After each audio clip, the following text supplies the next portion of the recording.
This is ContactTalkRadio.com. Consciousness in action. And you are taking action into your consciousness by tuning into Contact Talk Radio. And on TuneIn.com, Hing.fm, and UpSnap Mobile. Contact Talk Radio.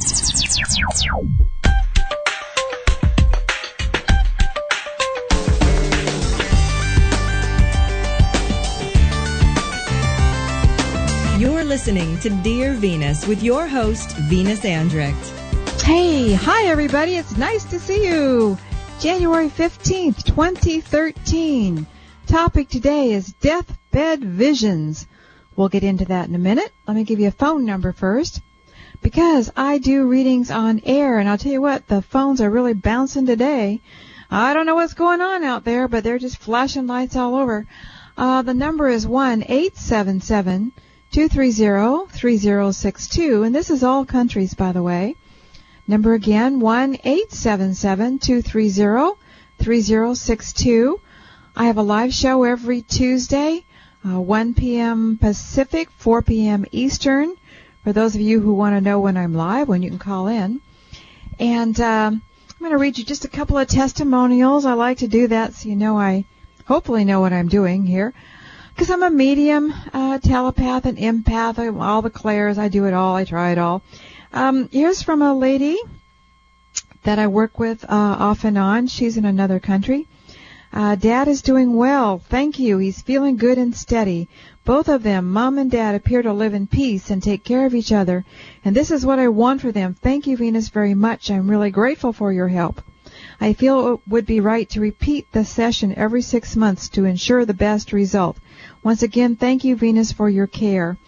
With him, her folks are older, and she worries about them, and her dad drinks, and I guess he gets sick and won't go to the doctor, and he is very stubborn. And so what I do periodically is just go in his head and straighten him out.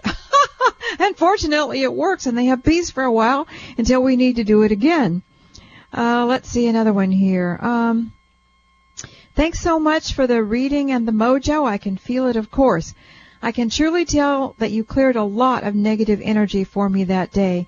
It has made quite a difference. I can't say that everything is rosy, but it's not one crap thing after another like it was. That everything is okay mojo on your website with the blue headphones helps too. And I did get an attorney, as you suggested. He wrote the car place a letter, and I haven't heard a peep from them since. So we'll see, but I bet I never hear from them again. She'd had a little issue, and I saw what was going on, told her what she needed to do. I don't suppose I should go into all of it, but it was kind of weird. And then she goes on and says, I love the blog on the 80-year-olds dating. Well, by golly, they're doing more than dating, friends. That's on my latest blog. What is it? What do I call it? Old Ladies Sex Lives, right, on my blog. My blog is godisalwayshappy.com/blog. godisalwayshappy.com/blog. I was chatting on the chat room. We got a live chat room every week, every Tuesday. Really nice people, lots of fun. And I was just telling them I have so much to talk about. I don't have enough time to do it all, so I'm just kind of rushing along. But let's talk about deathbed visions, and then I'm going to read you an email, a funny email that came in the other morning, made me laugh out loud. Thought I might give you a good little laugh, too. Deathbed visions. Well, you know, that's when people who are dying see into the other side, or they see beings around them, angels, religious figures, people who've already died, or whatever they might see. I remember the first time I became aware of this, I was 2 years old, and my grandfather, my father's father, we called him Papa, I believe he was 88. This was a man who was healthy all his life. He was a great big tall man, well over 6 feet big, and he was never sick. He never had a sickness. When he had the stroke, he had to ask Mother why his head hurt. She had to explain to him what headaches were. He'd never had anything. But I remember he was, just before he died, he lived with us, and he was in his bed in his bedroom. And I remember walking in, toddling in, probably about 2, and he was in bed, and he was crying, and he couldn't talk because of the stroke. and he was pointing to the ceiling, the corners, up in the corners, pointing to all of them, looking around, crying. He was very afraid of something. We were all sure that he was seeing spirits, and I don't know what his belief system was. He was a lot older than my grandmother and a lot older than me, so we hadn't had time to chat. But and then my father called the paramedics, and I remember them coming and taking him out on the stretcher, and he cried and cried. He didn't want to go to the hospital, didn't want to go, and he wanted to stay home with us, but he did die in the hospital. My father felt bad about it, guilty the rest of his life. He shouldn't have let Papa go. He shouldn't have called. He shouldn't have, wouldn't have, couldn't have. But it's a memory. It's so clear. You know, usually when you're two, we don't remember most things, but I do remember him pointing to the corners. By the way, I didn't see anything. Shows you how sensitive I am. No, I see things in other ways. Now, when my mother was dying, and this happened, she died 2 years ago, and she was 88. But before she died, a number of days before she died, she was seeing people, talking to people, pointing at things. If you want to know more about it, you can go to one of my blogs.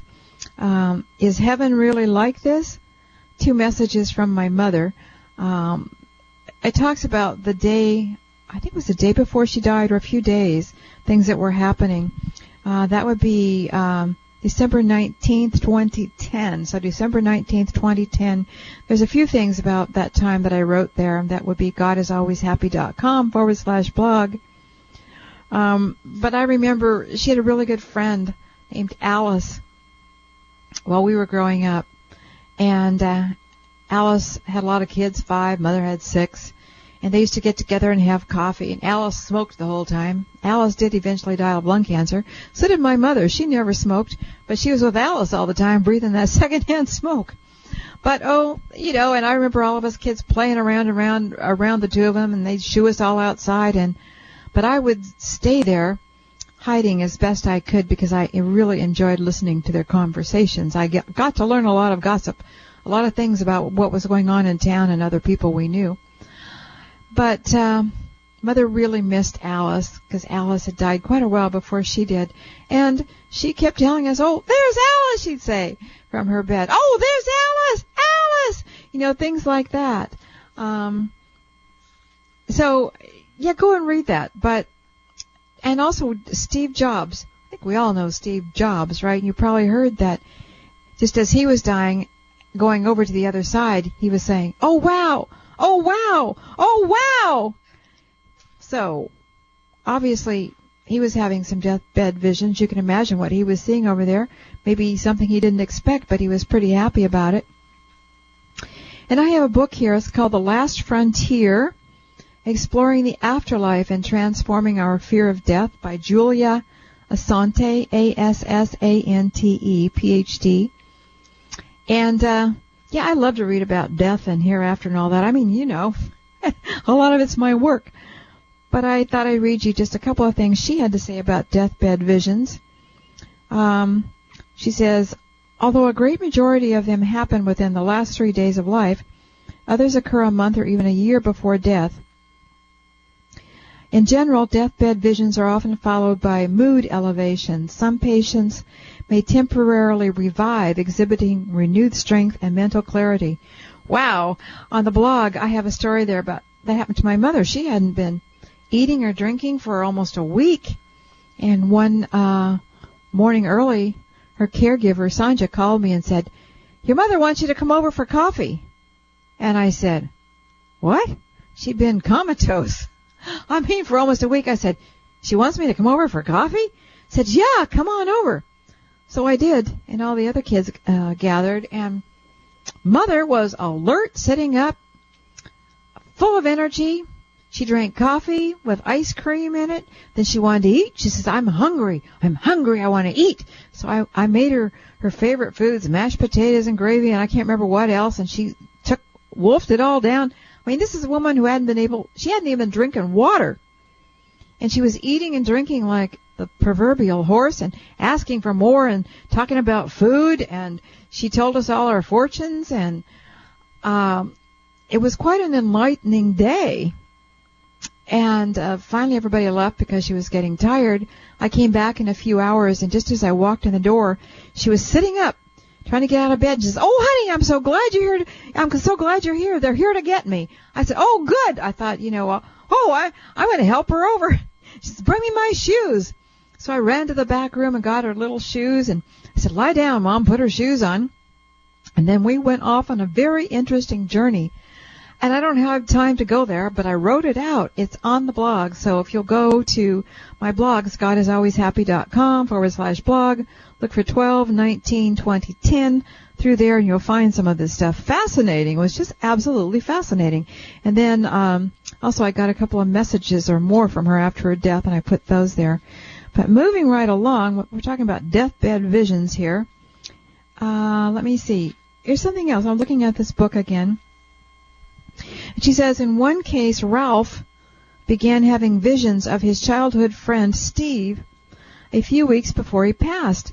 As children, they had spent many happy summers swimming together, but as adults, one living in Boston and the other in Ohio, contact had dwindled to Christmas cards. Both men were young. Ralph's wife considered the visions a symptom of confusion, as most people do. Moments before he died, he sat up and cried out, "Oh, look, it's Steve! He's come to take me swimming." Soon after, the young widow wrote to Steve to inform him about her husband's death from cancer. But Steve had already died a few weeks previously from complications from a car accident. He was not yet 30. I have picked this case from the host of others because of the youth of the people involved. Ralph had indeed seen someone from the other side, even though he had no reason to think that Steve had already died. Those kinds are pretty exciting when they come up with that. Here's one final thing. She goes on to say, the final push might also bring on a momentary return to consciousness, as it did for my cousin's wife. There is one remarkable story of a man with Alzheimer's. Remember last week,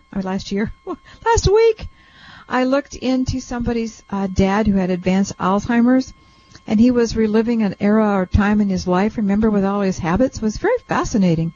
And anybody who came into his life now, he thought they were, who are these people? They were more like spirits than anything, because he was living in his past.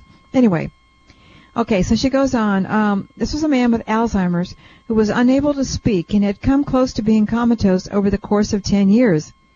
Not speaking, being comatose for over 10 years. One day when his two sons were with him, his skin color suddenly turned ashen, and he slumped forward in his chair. The one son told the other to call 911. Suddenly the father spoke after a decade of silence. "Don't call 911, son. Tell your mother I love her. Tell her that I'm all right." And he died. The autopsy showed that his brain had been destroyed by the disease. So, how did he manage to do that? Well, it just goes to show you, the brain is not you, and there's a lot of people actually who've had most of their brain taken out, and they act perfectly normal. We are who we are. The brain is just something we work through, I think. All right, let's see what time we've got. Ooh, we've got a few minutes here. I want to mention something to you. I have an idea, and I want your help with this. I would love your help with this. Okay, I've had this thought, and it was put into my mind by a friend of mine who's also psychic, and she was talking to me, and all she could talk about was my art. Didn't know anything about my art, actually, or that I do art. As you know, I have artmojos.com, and I sell art through there. I'm an intuitive painter, and I bring through a lot of color and energy so you can have it in your home or wherever it makes you feel better, lifts your feelings, and just makes good things happen, okay? But she was saying what they want me to do on the other side. They really want me to do this, was to start doing portraits for people. Like, for example, if you've lost your husband, your wife, one of your children, your parents, or and you're grieving, or you just like to have them with you, what I could do, or she said what I should do, is get a picture, like through email, of whoever, and don't worry about the likeness. That's not the point. But just do what I do. I clear my mind, and I do intuitive painting. It just comes through. And to just come through with whoever this person is, bring their essence through, bring whatever colors are around them, their feelings. If it accidentally looks like them, great, but that's not the point. And that's something she said would be very healing for people. They would have it in their home, and that vibration of the person they loved and so-called lost would be there. She said, you really must do that. They want you to do this. And I'm thinking, oh, okay, I need another job. And then she said you could also do it for a couple getting married, a portrait of all their energies working together for good and the beings that have passed working through them. And so I've been thinking about it, and then I had to think of a name for it. And I was talking to my brother Jim, and he was saying, oh, you got to do this. You were made to do this. You've got to do this. He said, how about spirit art, which I thought was good, but I Googled it. Everybody has it as soul art, and anything I thought up, they had it. But then there's a few other ideas. The point here being, I'm looking for a name for this, something easy to remember, something easy to say. People could find me easily, and it's not used, So I have some ideas I put down, like crossover art, other side portraits. But then I came up with this one that I really kind of like, although maybe it's too goofy, I don't know, but I like it. I call it Dear Departed Portraits. What do you think? Dear Departed Portraits. Okay, so what I'm asking, I'd like to see what you think of that. I'd like to know what you think of the whole idea that I just told you. And I'd like to know if you have any good ideas, a couple of words or more that really captures what I'd be doing. And I thought, well, if somebody comes up with a better idea than I've thought of, and if they're the first person to get it, I'd give you a 20-minute reading with me for free. So if you have an interest, email me your thoughts, email me the name you thought of, or what you think. And again, if you're the first person that comes up with something I would choose, if it wasn't the one I said, you get the free reading. You can reach me through my website, GodIsAlwaysHappy.com, or through email, Venus@VenusAndrecht.com. So that's what I'm up to now. That's what I'm thinking about, And the more I think about it, the more I think, yeah, I could do that. In fact, I did. I practiced the other day, and I painted a picture of my mother just from memory, although I want to try it with a picture of her, and everybody really likes it. They love it, in fact. So something I'm thinking about, and maybe you can help me. Be lovely if you'd help me. All right, let's take a quick break. Then when we come back, I'm going to read you that funny letter, and then I've got calls here, a lot of calls lined up. So Venus Andrecht with the Dear Venus Show.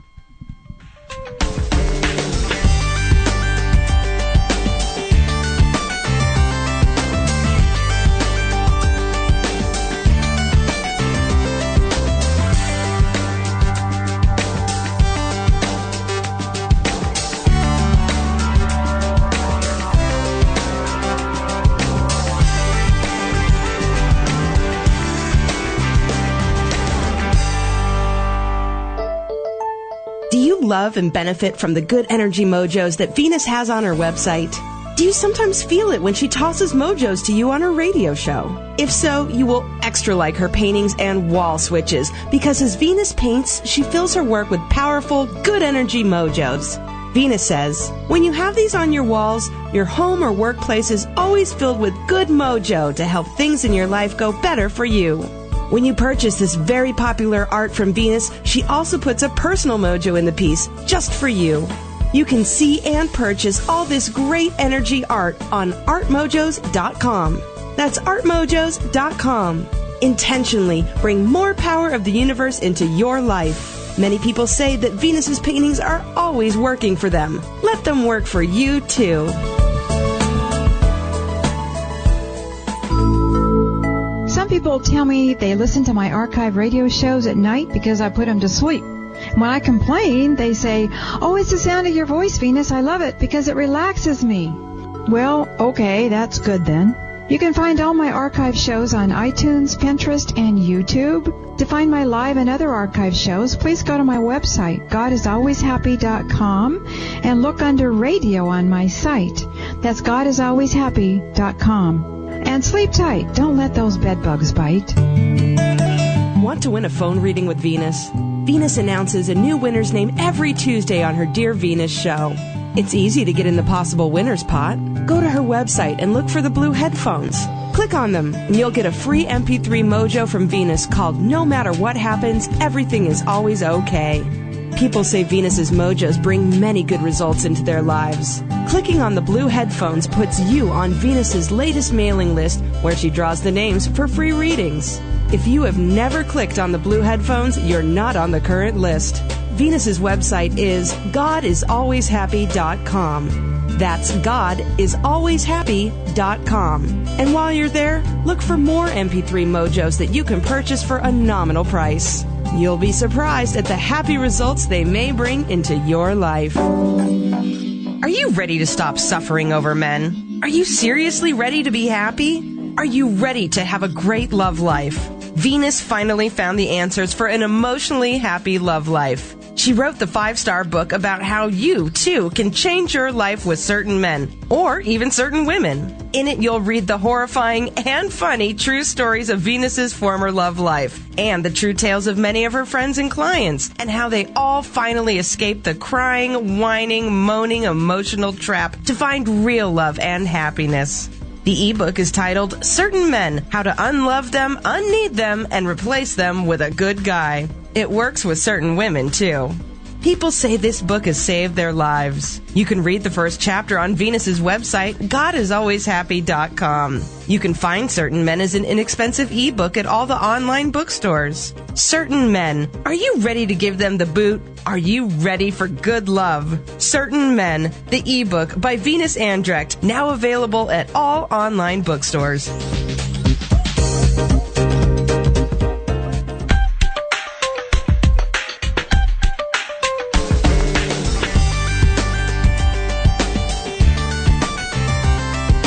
You're listening to Dear Venus with your host, Venus Andrecht.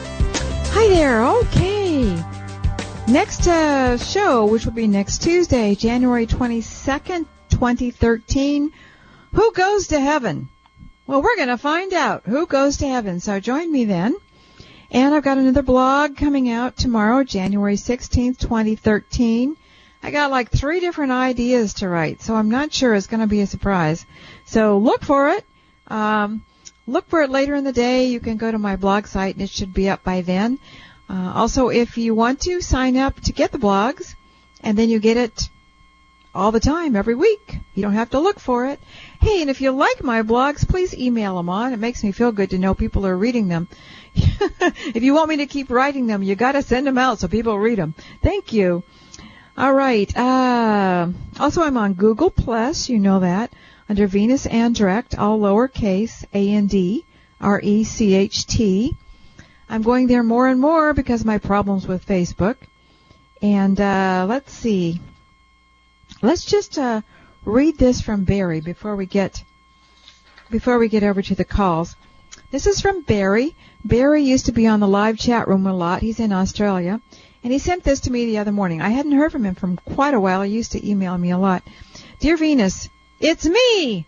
The company I had my email with got taken over by another company, so I had to get a new email. Well, that explains that. And he goes on, unfortunately, I just finished my 1-month summer holidays, and it was my first day back at work, so I'm back in get stuff done mode. And while I was on holidays, I did manage to spend a week stoned. Stoned, yes, which was definitely the highlight of the year. And we had an end-of-the-world party on the 21st up in the hills. And even though the world didn't end, the party was awesome, you know? Right at the moment the planets lined up, I was on my hands and knees having a bit of a chuck in the bush. I might have got a bit too excited, but I had a miraculous recovery, pulled a few more bongs, and sung a few more Pink Floyd songs. So it wasn't the end of the world, it was just a bit of a wobble. Yours faithfully, Barry. I hope you enjoyed that. It really started my day out in a fun way. Okay. Somebody in the chat room just said, oh dear, he shouldn't be sending personal email from work. They can access them. The company owns them. He can get a Yahoo email address. Oh. Well, I don't think Barry would want him to know what he was doing on the last day. Well, he thought it was the end of the world, you know.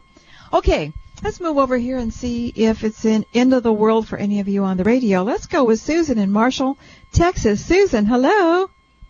Hello. How are you, Venus? I'm good. Susan. Yeah. Is this Susan with the Mojos? No, but I have talked to you quite a bit in the You past. sound so familiar, yes. Yes, I've talked to you several times in the past, but it's been a while. And I'd actually emailed you or messaged you on Facebook about talking to or asking the question about if Christians truly believe that. That's the topic. That's the topic of the next show. And I think I got that idea from you, and I think I saved your email to me so I could read it. Yes, because I had emailed you and messaged you, through the Facebook thing there. Right. But I wanted to ask you about my son Luke. He joined the Navy. It's been about a year ago. We talked about him before. Did we talk about him on the radio? We have talked about him. Yes. Yeah. Yes. Okay. But it's been a while. But I just kind of wanted to get what you're feeling about him at the moment, his state of mind, because he's, kind of angry and hasn't been very happy with where he's at. Okay. And it's hard for me to get any information out of him. He's pretty much just wants to be hard and angry. So, you're leaving it up to me to do it then. Yeah. Oh, well, nice person. Nice person to know, aren't I? Give him a mojo and tell him to lighten up some. Well, why don't you do this, Susan? Why don't you tell us what I talked to you about before with him so we can get the storyline here? Okay. I talked to you, it was when he was still in high school about him. So it's been a while since I've talked to you about him. And at that time, he was, the typical teenager, not always making the best decisions and choices, which is one reason why he ended up having to go to the Navy, because he did make some bad decisions. But okay, so did I do anything for him or say anything? Not anything in particular. Okay, so what we're going to do now is just see how he's doing. He's Luke, and his color of hair? It's brown. All right, Luke in the Navy. Susan's son, Luke in the Navy. How are you, Luke? He doesn't like being told what to do. No. No. And he's in the wrong place for that. And he's complaining about it to me. Because I said, how are you doing? And he said, they try and tell me what to do. I don't like being told what to do. Okay, well, Luke, what did you think the military would do? Did you? Okay, so talk to me. Your mother wants to know how you are, what you're doing, anything. What can we tell your mom about you and your situation, Luke? He said, well, I'd get out of here if I could. Is he on a ship, or is he going to be on one? He will be on one here in a few months. Because he's showing me a picture of him on a ship. And he's been on the ship, but it's only been a month at a time. They take their long deployment, their 9-month deployment, sometime this year, probably in a couple of months. What he said to me was, I'm going to get off this ship as soon as I can. Now, I don't know if he's thinking in the future, or I've just jumped ahead a bit. But it's like he doesn't want to take this seriously at this point. He thinks he can be in the Navy but not of it, sort of like we try and do in life. Yes. But in a different way. And he's thinking that going ashore might be fun. That he could go ashore and get himself into trouble and find out things, do things. He's looking forward to that. I think from what I see, it's going to take some time. And what he's got going here is there's going to be other people disciplining him, and you don't have to. Right. So it's not your job anymore. You can hand that over and stop worrying about it. Yeah, and I worry about him. I worry about his state of mind, basically. Because he's angry, you mean? Angry, yes, prone to depression and okay, salty. Let me check that out. Okay. Yeah, he is angry. And he just doesn't want anybody to tell him what to do or push him around. Not that he really knows to do what for himself anyway. I mean, whether somebody else is running him or he's running him, I think it'd be better if somebody else ran him, frankly. I agree. Yes, he needs structure, and he just doesn't know he needs it. Okay, let me ask the beings here, because all I'm getting from him is he gets kind of white-faced. I would think it would be red-faced with anger, but he gets kind of white-faced and pinched-looking. I think, he's also afraid. Mm-hmm. He's afraid. That makes sense. Yeah, he wasn't going to tell me that, but they showed it to me. He's afraid to be a big boy on the ship and live this kind of life in the Navy. He doesn't know if he can do it. Mm-hmm. So he makes all kinds of excuses and reasons to himself why he doesn't like it, why they shouldn't push him around, like this and that, because he doesn't know that he can cut it. He's really afraid. There's a part of him that's just scared to death. What's that all about? Do you know? Well, he has mentioned that when he has broken down and talked to me that he is kind of afraid. So I'm not really sure what that's about. I'm just hoping maybe you could get in his head and give him a little encouragement. Okay, I can do that. A little bravery and just, just to grow up. Okay. And, it takes guys longer to grow up than women. But you've described him perfectly. I mean, the times when I have been able to get him to really talk to me is pretty much what you just said. Okay. And he was home for 2 weeks right before Christmas, and he was fine. But then when he's back on base, I can hardly even get him to text me back or call me. It's like he just tries to shut off the family when he's out there.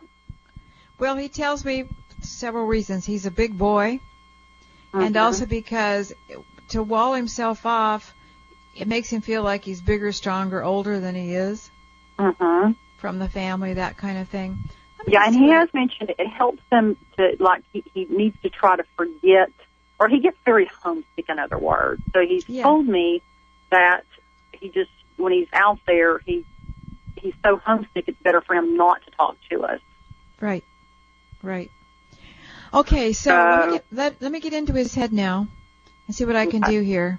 All right, I'm being him right now, and I'm saying these things as he. I'm feeling really good. I have a lot of courage. I know I'm strong. I'm smart. I'm able. I can hold my own with any of these guys, any of these people. I'm okay. I'm getting better. I'm really smart. I can go a long ways in the Navy. I can distinguish myself. Let me look ahead for him a bit, see if I get anything from the beings here. Okay. What about his future?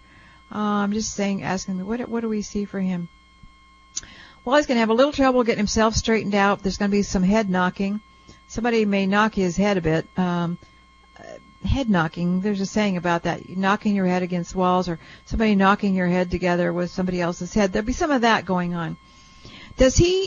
I see him in the mess hall. I see him where there's food and cooking. Does he have any interest in cooking or working in the mess hall, or what does that mean? Anything? No, he wouldn't have any interest, I don't think, working in the mess hall. Now, he does like food, and he's interested in cooking, but not necessarily there or being a chef. I mean, he's talked about one day opening up his own bar and grill. Okay, so that's probably why they're showing me this, but don't be surprised if he doesn't end up in the, what do they call it, the galley, or doing some work in there. But, I'm hearing stuff about food, so I'm putting some thoughts in his mind. I could learn to cook on the ship. If I could learn to cook on the ship and cook this way, I could cook anywhere, just be part of my training. It would be fun. And once I get out, I can take more courses and classes. I can have my own place, and I'm working toward that. And I'll just make the Navy work for me and pay for me to do all this and to learn this. So I feel he's going to be okay eventually. It's going to be rough, but he's making his way, and I think the food idea is a good one, and you may find that he does take that up either in the Navy or when he gets out, or both. Okay? Okay, cool. So all you can do, Mom, so much. I appreciate you, Venus. You're welcome, darling. You just got to let him go. It's hard growing up for almost all of us, you know? Yes. It's rough. I remember growing up. Gosh, I thought I'd never get through it, or I never thought I'd make it. It was really rough. Okay? He'll be all right. He'll be all right. Thank you so much. All right, Susan. Thanks for the call. Isn't it hard being a mother? I'm asking all of you out there this rhetorical question. It's just hard being a mother for all of us. There's one lady I work with over the phone, and she has one child like I have one child, so we relate this way. And she just worries over this kid and worries over this kid, and the child has a lot of emotional problems and worries and concerns while they're in college, and it's affected their health. And so I've had to do a lot of work there. He's much better now. He's much better than he was, hopefully, for the work we've been doing on him. But I was just commiserating with her. I always do, because it's like my mother said, no matter how old they are, she says, even when they all get white hair like you, she says, I still worry about you. We never stop. And you know what? It's just a waste of time. How many times have you laid in bed at night and worried about your kids? I can really get myself going. And Summer used to be really upset about it. But now she's got two that she worries over. She obsesses over. You know, we all, most of us, I think we do this. But anyway, all right. Let's take a quick break, and then we'll be back. More of your calls, and we'll see what's happening out there. Venus with the Dear Venus Show. See, I'm out of my head. I'll be right back.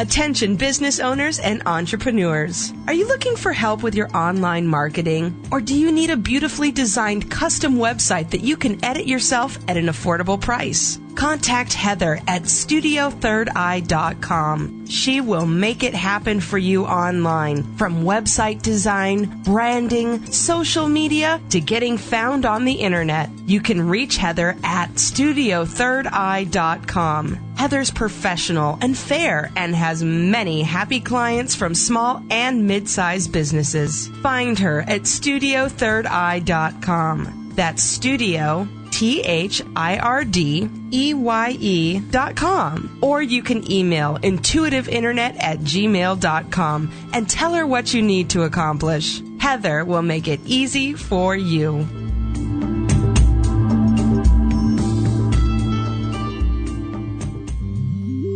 Hi, I'm Venus's daughter, Summer McStravick. And as they say, the apple doesn't fall far from the tree.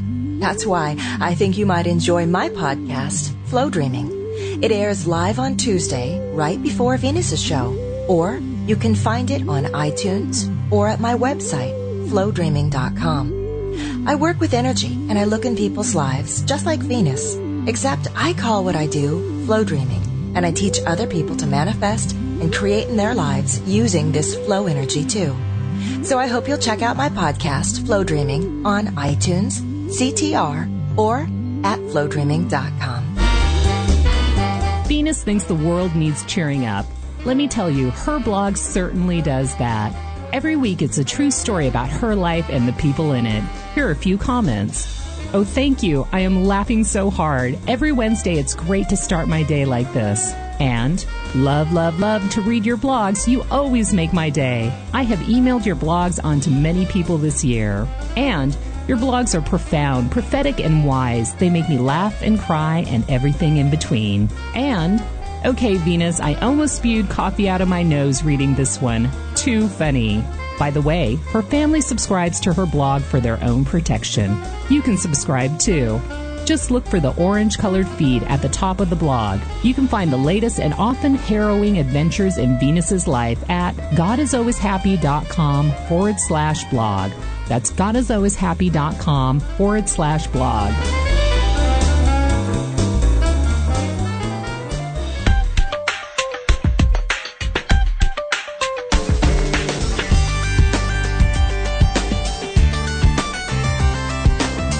Listening to Dear Venus with your host, Venus Andrecht. Okay, here we are. We're getting ready to make connection with some more people on the radio line. Before we get there, I've got a few things I want to mention. January 29th, 2013, Summer and I are going to have a 2-hour show together. Summer's my daughter with the Flow Dreaming Show. I'll be on her show. She'll be on mine. We'll be doing readings online for callers. That'll be fun. I think we do well together. You get a lot more because you got two of us. And we're going to be talking about love, love, love, love, love, love, love. because we're doing a love class, teleclass, February 9th. And to get more information about that or to sign up, you can go to flowdreaming.com, look for the banner. However, the information and how to get there easily is on my newsletter. The newsletter is going out today, the Juicy News. And the story in it this week is one of my clients, true story. I call it the Runaway Woman. So you're going to have a story about one of my clients, with her permission, of course, the Runaway Woman. And you'll be able to find the love class, teleclass we're going to have. If you are not on my mailing list, you're not getting my newsletters. You need to be on the current list in order to be in the pot, to be a winner, to get a free reading with me. So go to my website, GodIsAlwaysHappy.com, click on the blue headphones, and that gives you a free mojo you can play over and over. And it also puts you in the pot where you could win a free reading with me. If you're getting 2 newsletters, make sure you save the one with A. Weber at the bottom, A-W-E-B-E-R. The other one, Express Mail, that's the old one. I'm going to dump it. So if that's one you keep, you'll probably get dumped. Sorry. All right, here's a winner from the newest list for a reading with me. The winner is Rochelle Dials, R-I-C-H-E-L-L-E, Dials, D-I-A-L-S. Rochelle, you won 10 minutes with me. And this offer is good through January 21st, 2013. After that, it's null and void. Just let me know you heard your name called, and we'll set it up.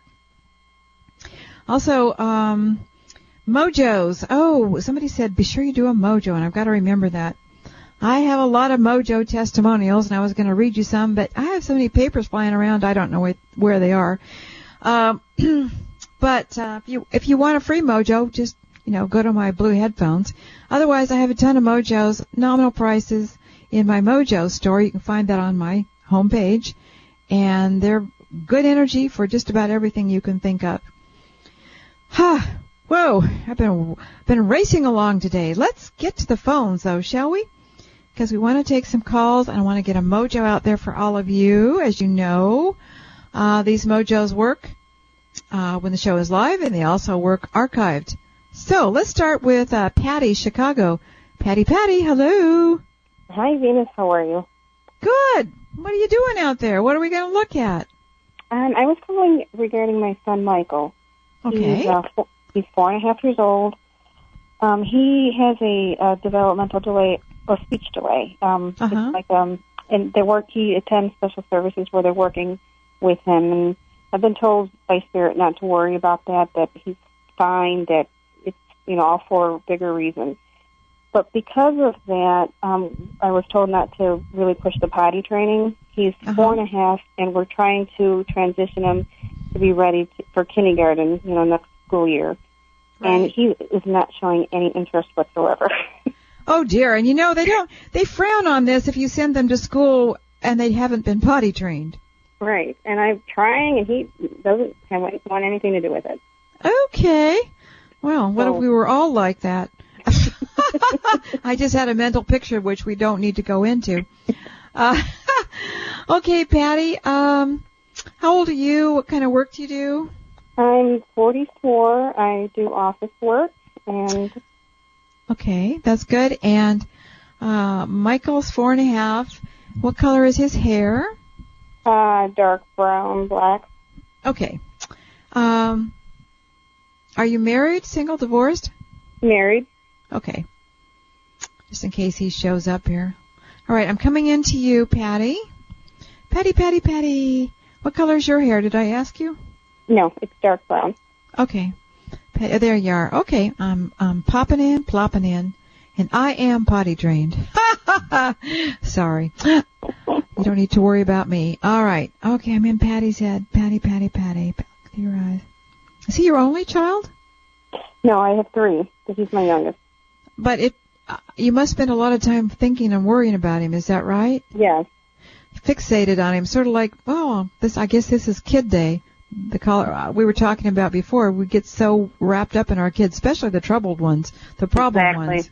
Exactly. Yeah. The others, hey, they're doing fine. You're the one we have to keep an eye on. Okay. So let me go into Michael.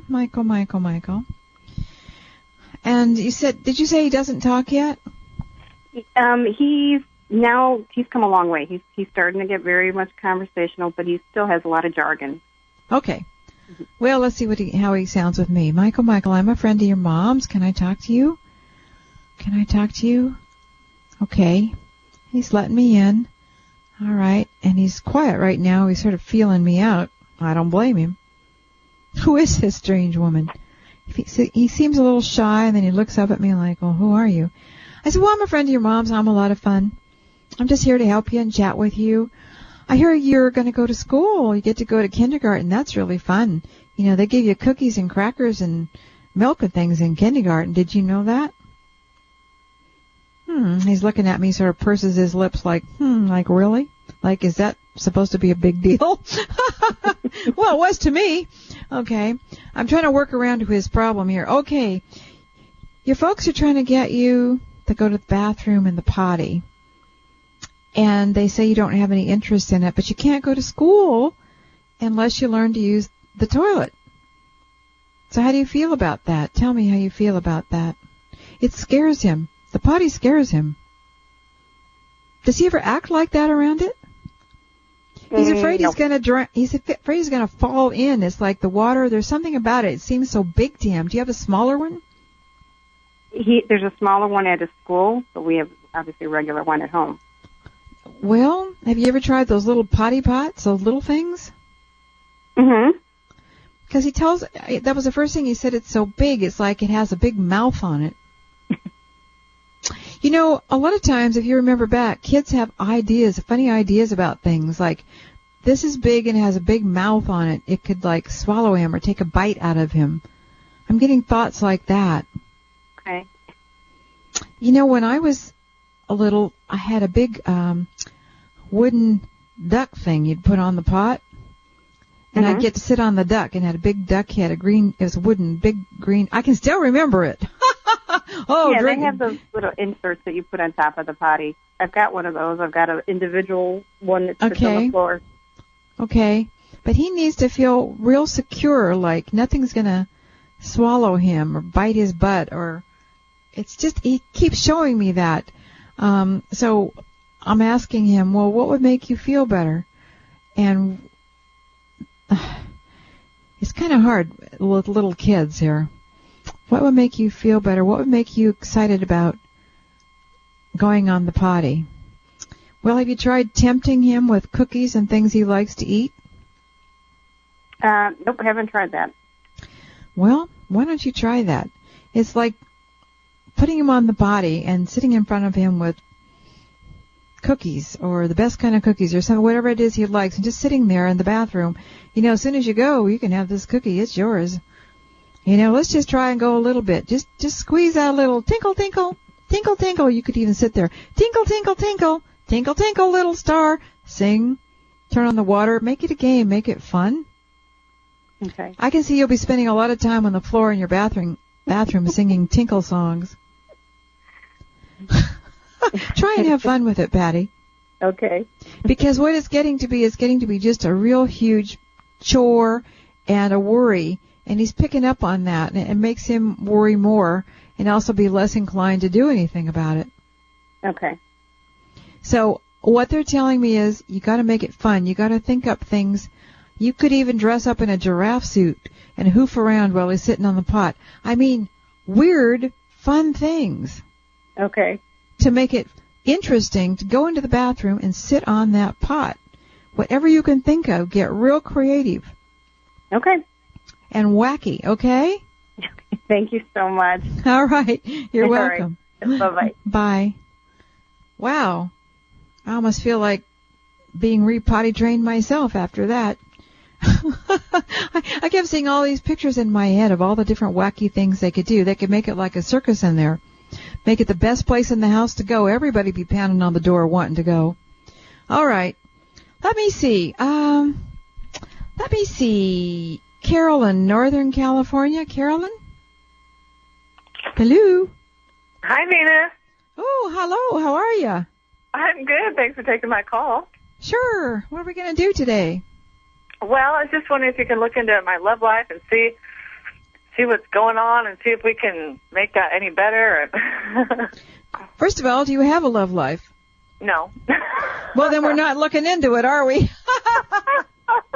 Well, we come down to the facts of the matter. How old are you? Well, I'm starting to date, but I want to date more in this kind of thing. And just not having very good... the guys that are interested in me are just... I'm not really interested in them. I'm 42. I'm going to be 43 very soon. Okay, what kind of work do you do? Color of hair? Blonde hair. I'm working as a receptionist part-time, and then I also do other things. Okay. All right, let me get into you, Carolyn. They're dopes. Do you think these guys are dopes? A lot of them dopes? I heard a word like, huh? I don't know what you mean by dope, but yeah, just someone I'm not interested in. Yeah, I just saw you looking up and somebody has an interest. They're looking at you go like, he's a dope. He's a dope. Yeah, okay. All right, so let me see. I'm looking through your eyes here, Carolyn. And then I look around, I just don't see anybody, like you're not seeing anybody. And I get that in two ways. There's really nobody there, but even if there were, you wouldn't see them. I think you might have missed a couple, but don't we all? Okay, what should we do with Carolyn here? Well, first of all, I think what we're going to have to do is a love mojo. And you know what?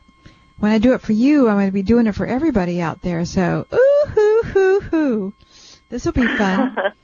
I have a MP3 mojo, my mother's love mojo with music and all of that on my site for a nominal price you can listen to over and over. The kind I do on the show are just a lot of noise and energy. But let me see if there's anything else I want to say to you before we get in and do this. Oh, for Carolyn. It's just like, I have this feeling about you, like you're just almost fed up with these guys. It's like, that feeling. One more. Do you know what I'm saying? Mm-hmm. Mm-hmm. I won't get one that I'm interested in come around and... Well, yeah, but you're in a time warp, let's say, where it's like next, sort of huffing. I recognize the space because I think we've all been there many, many, many times. But that's what I'm feeling. So we need to clear that out for one thing. We need to clear all that dead air out and all the guys that aren't right for you or attractive to you, because it's sort of like a bunch of dead cells messing up the petri dish. Or something like that. So let's do that. So I'm going to do it for you and everybody out there. This is kind of an odd one, but this is what they're showing me. So we're going to clear out the muck, the dead wood, the dead cells, the junk out of everybody's love lives. Things that are getting in the way, the water that's not moving, sewer water, old muddy rainwater that sat too long and has mosquito eggs in it, all that stuff. I think I need that too. All right. So we're going to come through and push that out first of all and see if there's anything else to do. Woo, woo, woo, woo, woo, woo, woo, woo. Bam, bam, bam, bam. Woo, woo, woo. Bam, bam, bam, bam. Mojo. Woo. Mojo. All right. Let me look now. Okay, something needs to go around you and all of you out there. We need to do an attracting energy. It's almost like these spells I used to try and work when I was a little kid. I'd read them in these pulp magazines about how to do little spells and things. I just got the shot. Gosh, it's sort of reminiscent of that, but not really. Those never worked. Okay, so here we go. It's energy that's going around in a circle. It's kind of blue-white. Woo, woo, woo, woo, woo. Going around you, around everybody who needs it. Bam, bam. Woo, woo, whoa, wow. And then these flames shoot out and sparklers. Woo, woo, to make you super attractive. Bam, bam. Woo, woo, woo. Bam, woo. Now, what you need to do you have an outfit like this? It's like a Hawaiian outfit, the little coconut shells for the boobs, and maybe a sarong around your waist, flowers in your hair. I just saw this image of you all of a sudden. It's like you need to go home and put something on like that and sway to the music and play your ukulele or pretend to. It's like they're saying you need to put yourself in a different place. If you could go to Hawaii or an island, that would be great. But if you can't, do it in your imagination and do it at home or wherever. You can have friends over. They can watch you if you want. You might feel stupid, but do it because it puts you and everybody else who does something like this in a new place, brings you new people. It's like you've gone into another culture, another island, and my producer says I have to get off the air now. Anyway, so here's helping you all with love. Love, love, love, love. Bam, bam, bam. Venus Andrecht, the Dear Venus Show.